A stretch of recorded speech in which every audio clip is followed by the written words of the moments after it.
저와 여러분이 함께 나눌 말씀은 출애굽기 1장 15절에서 22절 말씀입니다. 출애굽기 1장 15절에서 22절 말씀, 구약성경 82페이지. 창세기 그 다음에 출애굽기죠. 구약성경 82페이지, 출애굽기 1장 15절에서 22절입니다. 우리 다 같이 합독해 올리기로 하겠습니다. 시작.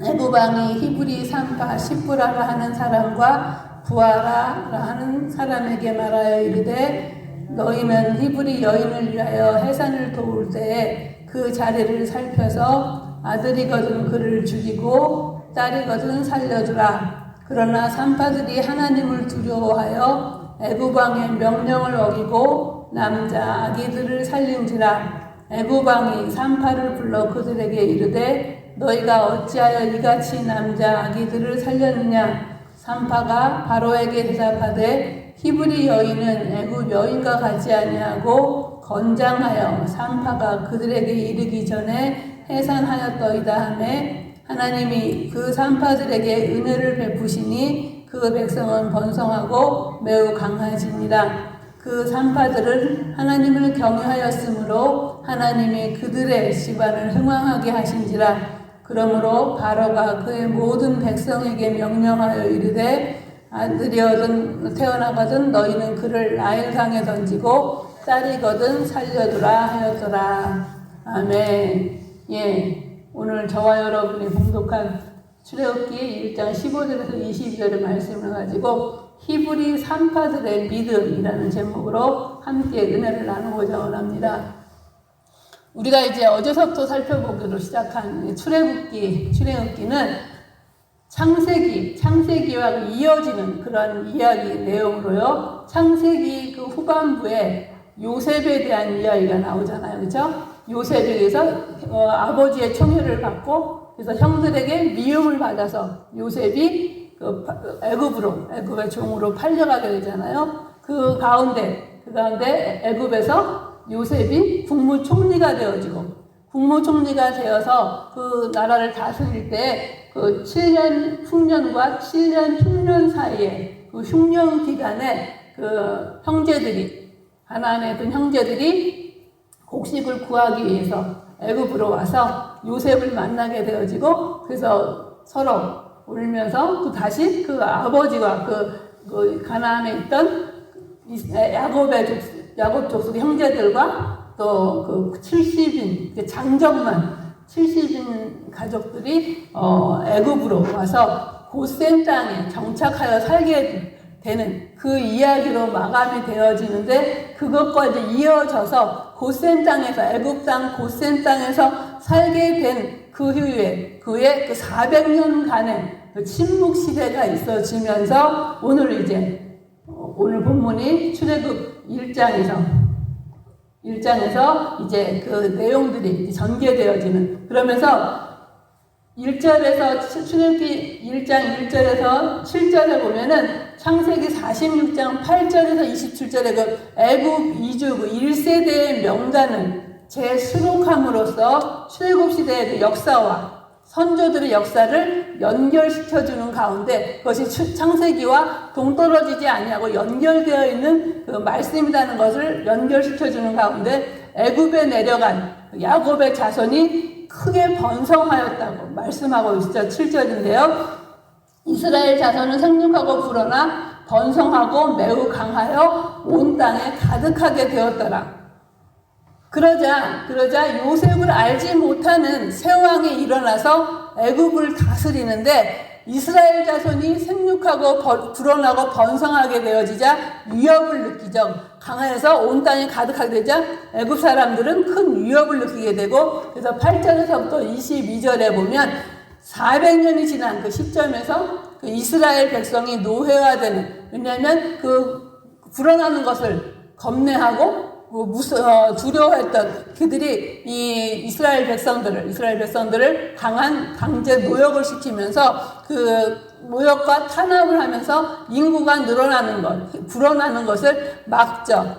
근데 그 말씀은 하나님의 약속의 말씀인데, 창세기 15장 13절과 14절에 보면 여호와께서 아브라함에게 이르시되 너는 반드시 알라 내 자손이 이방에서 객이 되어 그들을 섬기겠고 그들은 400년 동안 내 자손을 괴롭히리니 그들이 섬기는 나라를 내가 징벌할지며 그 후에 네 자손이 큰 재물을 이끌고 나아오리라 한 말씀에서 예고된 이래 여러 족장들에게 거듭 약속된 민족 번성과 출애굽 약속이 이루어질 시기가 되었음을 암시하는 것이죠. 저는 이스라엘 백성들의 그 번성으로 위협을 느낀 바로는 인구 억제 정책의 일환으로 히브리인들에게 심한 노역을 부과하는데요. 그렇지만 그 심한 노역을 해서 피곤하고 그래서 그 몸도 약해지고 그래서 인구가 늘어나지 않을 줄 알았는데 도리어 그 구절에 보니까 그가 그 백성에게 이르되 이 백성 이스라엘 자손이 우리보다 많고 강하도다. 자 우리가 그들에게 대하여 지혜롭게 하자 두렵건대 그들이 더 많게 되면 전쟁이 일어날 때 우리 대적과 합하여 우리와 싸우고 이 땅에서 나갈까 하노라 하고 이스라엘 자손에게 바로가 엄청난 양의 강제 노역을 시키죠. 그런데도 학대를 받을수록 더욱 번성하여 퍼져갔다고 성경은 말하는데요. 그래서 11절에 보니까 감독들을 그들 위에 세우고 그들에게 무거운 짐을 지어서 괴롭게 하여서 그들에게 바로를 위하여 북고성과 비돔과 람셋을 건축하게 하고 그런데 그렇게 힘들게 그런 건축하게 하고 농사도 짓게 하고 이런 노역을 하는 가운데서도 10절에 보니까 그러나 학대를 받을수록 더욱 번성하여 퍼져나가니 애굽 사람이 이스라엘 자손으로 말미암아 근심하였다고 얘기하고 있죠. 그래서 이스라엘 자손에게 이를 엄하게 시켰다고 얘기하고 있어요. 그래서 그러자 이제 급기야 이제 바로는 탄압의 강도를 더하여서 새로 태어나는 히브리 남자 아이를 모조리 살해할 계획을 가지고 영아 살해를 지시하죠. 그러면서 히브리 그 산파 십브라와 부하를 불러서 너희가 그 히브리 산파를 그 애 낳는 것을 도와주러 갈 때에 그때 만약에 남자아이 같으면 질식을 시키든가 여러 가지 그 산파의 그 방법으로 그들을 다 죽이도록 명령을 하죠. 이래서 이스라엘 그 민족의 그 남마들을 심각한 생존 위기로 몰아넣게 되는데 그렇지만 이 놀라운 것은 이러한 죽음의 그림자 이스라엘 백성들에게 그 죽음의 그림자가 짙게 그려져 있을 때 하나님은 잠잠해 계셨느냐? 그게 아니죠. 하나님은 그러한 일들로 통해서 우리가 내일 보게 되면 모세의 출생에 대해서 나오게 되는데요. 그래서 하나님의 그 출애굽에 대한 창세기서부터 여러 족장들을 통해서 예언하셨던 그 출애굽의 구속의 역사를 이루어 나가시는 이스라엘 구원과 출애굽의 여정을 준비하고 계시는 과정임을 우리는 알 수 있어요. 이러한 내용 가운데 오늘 본문은 바로 왕이 히브리인 산파인 십브라와 부하를 불러서 그들에게 남자아이를 죽일 것을 명령하는 그런 일로부터 오늘 본문 15절이 시작이 되는데 그 당시 하나님을 두려워했던 히브리 산파의 그 신앙과 지혜는 애굽 왕의 그 명령 앞에서도 굴하지 않고 그 결과로 나중에 21절에 보게 되면 여인들이 그 산파들이 복을 받았는데 이러한 히브리 산파들의 그 신앙을 통해서 오늘 우리에게 교훈하고자 하는 것이 무엇인지 우리는 말씀을 통해서 교훈을 얻고자 원하는데요. 첫째, 히브리 산파들에게는 하나님을 두려워하는 신앙이 있었다는 거죠. 17절과 21절에 보면 그러나 산파들이 하나님을 두려워하여 애굽 왕의 명령을 어기고 남자 아기들을 살린지라 그랬고요. 21절에서도 보면 그 산파들은 하나님을 경외하였으므로 그랬어요. 이처럼 히브리 여인들을 위해서 해산을 도울 때 그 자리에서 그 남아아이들 죽이라고 했는데 산파들은 바로 왕으로부터 그런 명령을 받고도 17절에 그들은 하나님을 두려워하여서 왕의 명을 어겼다. 그렇죠? 애굽 왕의 명령을 어기고 남자아이들을 살린지라 해서 왕의 명을 어기고 남자 아기들을 살립니다. 산파들은 하나님을 세상에 그 권력 있는 그 왕보다 더 경외하였고, 또한 그 당시에 애굽 왕 하면 권세가 하늘을 찌를 듯하고 아주 무서운 그런 왕이었는데도 불구하고 산파들은 눈앞에 보이는 그런 권력과 힘과 화려함과 그 무서움의 상징인 눈앞에 보이는 바로 왕보다 눈에 보이지 않는 하나님을 더욱 두려워했죠. 그래서 그들은 왕의 명령을 어겼다라고 말씀하고 있어요. 여기서 하나님을 두려워하여 한 그런 말씀은 그냥 단순히 두려움에 떠는 것이 아니라 경외하는 것을 얘기하는데요. 그래서 하나님을 경외하는 마음이 있었으므로 말미암아 수상 같은 그 바로의 명령 앞에서도 엎드러지기보다는 꿋꿋이 서서 올바른 일을 해나가는 그런 신앙이었다는 것. 그래서 산파들이 이렇게 할 수 있었던 것은 뭐였어요? 세상의 왕보다, 그들의 마음과 그들의 그 신앙 가운데는, 믿음 가운데는 세상의 왕보다 하나님을 더 두려워했기 때문이죠. 산파들은 애굽의 왕의 명령보다 하나님의 뜻을 더욱 중요시 여기고 순종하였어요. 이처럼 우리에게도 때로는 권력자들이 그 권력의 힘을 앞세워서 우리에게 불법을 강요할 때가 있죠. 이때 우리는 어떻게 해야 할까요? 우리도 세상의 권력보다 하나님의 뜻을 더 두려워하여서 진리대로 행하도록 힘써야 할 것임을 말씀하고 있어요. 세상 속에서 우리가 신앙생활을 한다는 것은 그 수많은 우리에게 그 유혹과 또한 권력 같은 것으로 통해서 세속의 그 욕망, 도전 속에서 사는 것과 같은데, 이러한 도전 앞에서 우리가 굴하지 않고 살아갈 수 있는 것은 뭐예요? 하나님을 두려워하는 삶을 살 때, 세상의 어떤 그 모든 것보다 먼저 하나님을 두려워하는 마음을 가지고 살 때 그러한 삶이 가능하죠. 사실 바로왕의 명령을 거역한다는 것은 죽음을 각오하는 것이었죠. 그죠? 어떻게 감히 왕의 명령을, 그것도 특별히 이름까지 기록이 되어서 불른 그 산파들이 그것을 거역할 수 있겠습니까? 근데 이런 가운데서 히브리 산파는 담대히 바로의 명령을 거역함으로써 죽음도 두려워하지 않는 신앙을 보였다는 거죠. 그러므로 우리도 우리 현재의 생활 속에서 하나님을 경외하는 삶을 살아가는 저와 여러분이 되시기를 간절히 바랍니다. 또 히브리어인의 산파에게는 하나님이 주시는 지혜가 있었던 것을 볼 수 있습니다. 19절과 20절인데요. 바로왕은 살인을 은밀하게 진행시키기 위해서 히브리 산파인 시브라와 부하를 불러서 남자아이가 태어나면 즉시 죽이라고 했잖아요. 그렇죠? 그러나 하나님께서는 이스라엘 백성을 사랑하셔서 이 산파들이 얘기했던 것처럼 애굽 여인과 같지 아니하고 그들이 건장하여서 그들이 이르기 전에 해산하였더이다 고백한 것처럼 하나님께서는 이스라엘 백성을 사랑하셔서 그 백성들이 멸망하는 것을 결코 원치 않으시죠.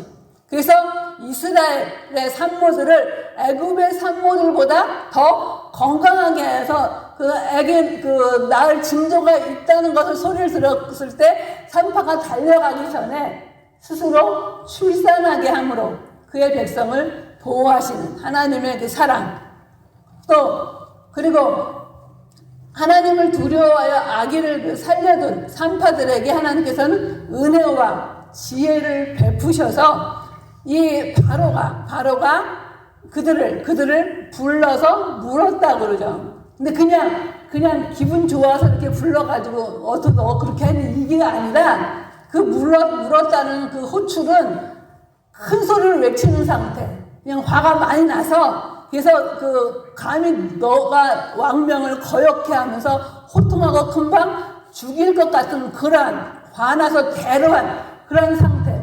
그런 상태에서 그 산파 십부라와 부하를 불렀다는 얘기인데요. 이때 하나님께서는 그 둘이 하나님을 경외했던 십부라와 부하 그 산파들에게 하나님은 은혜를 베풀어 주셔서 그 하나님께서 그들의 지혜를 주시고 그래서 그들이 말하게 하시죠. 말하게 하는데 그것도 전혀 근거 없는 게 아니라 아까 말씀드린 것처럼 그 히브리 그 여인들은 애굽 여인들보다 강해서 자기가 먼저 가서 해산을 돕기 전에 애를 낳았다 하는 말로 그 하나님께서 그 지혜를 주심으로 말미암아 하나님께서는 그 산파로 하여금 그 위기를 모면할 수 있는 생명을 구할 수 있는 그 은혜를 베풀어줬다는 거. 이처럼 히브리 산파들은 실제로 히브리 사람들이 그 애굽 사람들보다 실제로 건강해서 그렇게 체질이 강해서 그 볼 도움 없이 혼자 아기를 낳는 그런 일들을 말미암아서 그것이 근거 없는 이 아이가 아니기에 그 바로 왕으로부터 목숨을 구하게 되죠. 여기서 우리는 다시금 그 산파들의 그 모습을 우리가 살펴볼 수 있는데요. 어떤 공동의 처에서도 정말 형평성을 잃지 않고 침착하게 그 일들을 대항할 수 있었던 것을 우리가 볼 때 정말 과연 나 같으면 우리 같으면 그런 상황에서 어땠을까? 그런데 하나님이 그들에게 지혜를 주시고 또 우리가 어떤 일을 할 때 성령께서 우리가 말할 수 없을 때 하는 그 말할 수 있는 그것을 생각나게 하시고 말하게 하신다고 하신 말씀처럼 이 산파들에게 이러한 은혜를 베풀어 주셨는데 이것은 뭐예요? 여호와를 경외하는 자에게 하나님께서 어떤 어려움 속에서도 극복할 길과 지혜를 주신다는 사실을 우리는 이 말씀 산파를 통해서 깨달을 수가 있죠. 이 얼마나 놀라운 하나님의 보호하심입니까? 이처럼 하나님께서는 하나님을 경외하는 그의 백성을 어떤 순간에도 하나님은 보호하시고 시험당할 쯤에 또 뭐 하신다 그랬어요? 우리에게 피할 길을 열어주십니다. 하나님께서는 어때요? 우리 졸지도 주무시지도 아니하시고 시편 121편 말씀처럼 우리를 항상 불꽃 같은 눈동자로 지켜주시는 그 하나님. 그래서 우리는 때로는 눈앞에 어려움 때문에 은밀히 도우시는 하나님의 축복과 은혜를 잊어버리고 당연한 것을 여기고 마음에 새기지 않을 때가 참 많이 있죠. 그것은 뭐예요? 그리고 하나님의 도움의 손길을 깨닫지 못하고 있는 것은 우리가 믿음이 부족하고 하나님의 그 은혜를 바라보지 못하고 믿지 못했기 때문이죠.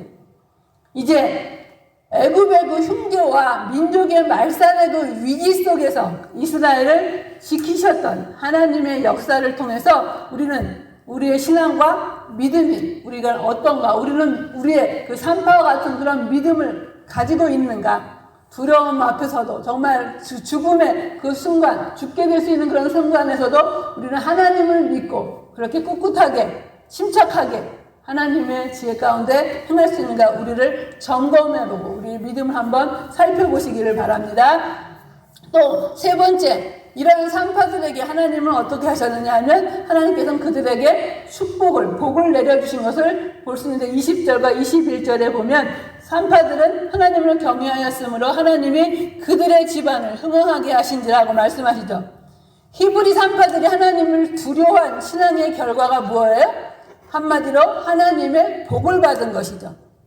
하나님이 그들의 집안을 흥흥하게 하신지라의 의미는 하나님의 축복으로 말미암아 그 자녀들과 기업이 크게 번성케 된 것을 의미하는데요. 이러한 축복은 그들의 그 순종에 대한 하나님의 보답 또는 은혜로서 하나님께서 당신을 참으로 경외하는 자를 결코 잊지 않으시고 반드시 붙들어 주신다는 사실을 보여주고 있습니다. 세상의 왕보다 하나님을 두려워하며 하나님이 주신 지혜로 살았던 산파들은 하나님께로부터 커다란 복을 받았던 것입니다. 이 말씀을 통해서 우리는 하나님께서 자기를 경외하는 자에게 엄청난 축복을 허락하신다는 사실을 이 말씀하고 있음을 기억하고 믿어야 되겠습니다. 우리 삶 속에서 하나님의 복으로 우리의 삶도 정말 이 어렵고 힘든 이런 상황 가운데서도 우리의 삶에 이런 복으로 채워주기를 원하십니까? 또 우리 가정에, 우리 사업에, 우리의 자녀들의, 특별히 우리의 영혼에 이런 복을 채우기를 원하신다면 하나님을 경외하시는 저와 여러분 되시기를 간절히 바랍니다. 모든 사람들이 하나님을 잃어버리고 교만한 자세로 자신의 권력과 힘과 부 이런 것들을 의지해서 살아갈 때 살아계신 하나님을 믿는 저와 여러분은 하나님을 두려워하는 마음으로 경외해야 한다는 것입니다. 온 세상을 다스리는 왕의 명령 앞에서 감히 보잘것없는 히브리 산파들에 대해 그들이 행했던 모습 속에서 우리는 하나님을 두려워하며 의지할 때 아무리 세상이 우리를 위협한다 해도 겁내지 않게 된다는 사실을 우리는 보게 됩니다. 그러한 자에게 그때 하나님은 담대함과 지혜를 주신다는 사실을 또한 오늘 말씀을 통해서 말씀하고 계십니다. 더불어 하나님을 두려워하는 신앙의 결과 하나님의 복으로 채워준다는 사실 또한 오늘은 말씀하고 계십니다. 성도 여러분, 히브리 산파들과 같이 온갖 세속의 그 물결 속에서도 굴하지 아니하고 하나님만을 경건하게 섬기며 그러할 때 하나님이 우리에게 복을 주실 것입니다. 이제 말씀을 맺기로 하겠습니다. 하나님을 경외한 히브리 산파들은 시프라와 부하의 믿음과 지혜와 용기를 행한 자에게 내려지는 축복에 대해서 우리는 지금 말씀을 통해서 살펴보았습니다. 그렇다면 성도 여러분들은 세상의 권력자와 하나님 중에 실제로 누구를 더 두려워하고 계십니까? 두려움과 경외의 대상이 오직 하나님이라면 그렇다면 왜 저와 여러분은 보다 담대하지 못하고 신앙생활을 하고 있는 것일까요? 우리가 살고 있는 현 시대의 그 상황과 환경은 옛날 애굽의 상황과 조건과 조금은 다르지만 많이 다를 수 있죠. 문화가 많이 발달하고 문명이 발달해서 많이 다르겠지만 오늘날 우리 사회는 어때요? 악성 바이러스처럼 퍼져나가는 온갖 불의와 사회 악들에 의해서 우리의 신앙이 위협을 당하고 있고 또한 이런 상황 속에서 사람들은 어떻게 해요? 하나님을 경외하기보다는 문명의 이기 및 명예, 권력을 더욱 추구하고 이 가운데서 또한 그 경쟁 가운데서 낙오될까봐 두려워하는 마음 가운데 살고 있지는 않습니까? 이러한 때 우리는 어떤 마음과 신앙을 가져야 할까요? 우리는 오늘 말씀 속에서 히브리 산파들이 보여준 믿음과 같이 즉 현실이 어려울 때일수록 우리에게 향하신 하나님의 보호하심과 사랑은 더욱 크다는 사실을 확실히 믿는 믿음을 가져야 할 줄로 믿습니다. 그리고 세상적인 그 어떤 것보다 하나님을 경외해야만 한다는 사실을 오늘 히브리 산파들을 통해서 교훈을 얻기를 바랍니다. 그러할 때 하나님께서는 더욱더 큰 은혜로 우리를 채워주십니다. 성도 여러분, 우리는 히브리 산파들의 하나님을 두려워하는 믿음과 지혜와 담대한 믿음을 본받아야 할 것입니다. 또한 그로 말미암아 하나님께서 베풀어 주시는 그 축복을 받고 살아가는 부활의 신앙을 가지고 살아가는 저와 여러분들이 되시기를 간절히 축원합니다. 아멘. 우리 기도하시겠습니다. 오늘도 살아 역사하시는 아버지 하나님, 주님의 사랑과 은혜를 진정으로 감사드립니다. 우리들이 살아가는 현 시대는 정말 우리들이 정말 하나님을 경외하고 의지하며 믿음으로 살아가기에 너무나 힘들고 어려운 그런 상황과 환경 가운데 권세자들과 악한 마귀 사탄들은 한치라도 저희들을 넘어뜨리고 쓰러뜨려 하는 그런 상황과 환경 가운데서도 어떠한 상황과 환경이 우리에게 닥친다 할지라도 오늘의 말씀 가운데 히브리 산파들의 그 믿음과 같이 늘 하나님을 경외하게 도와주시고 그런 가운데 하나님이 주시는 사랑과 지혜와 인도하신 가운데 우리가 순종하며 나아가게 도와주시고 그러한 삶을 살아갈 때 아버지 세상 가운데서 하나님께서 알게 모르게 베풀어 주시는 놀라운 축복과 약속된 축복으로 허망케 되어지는 그런 삶을 세상을 이기며 살아가는 그런 삶을 살아갈 수 있도록 성도님들 한 분 한 분을 주님 주장하여 주시고 그런 믿음 가운데 승리하며 나갈 수 있도록 인도하여 주시기를 주님 간절히 소원하오며 오늘도 우리에게 연약한 믿음이 있었으니까 히브리 3파의 그 믿음과 같이 경외하는 믿음과 주님 주신 지혜와 축복 가운데 승리하며 살아가는 저와 여러분의 삶이 되기를 간절히 소원하오며 예수님의 이름으로 감사하며 간절히 기도드리옵나이다. 아멘.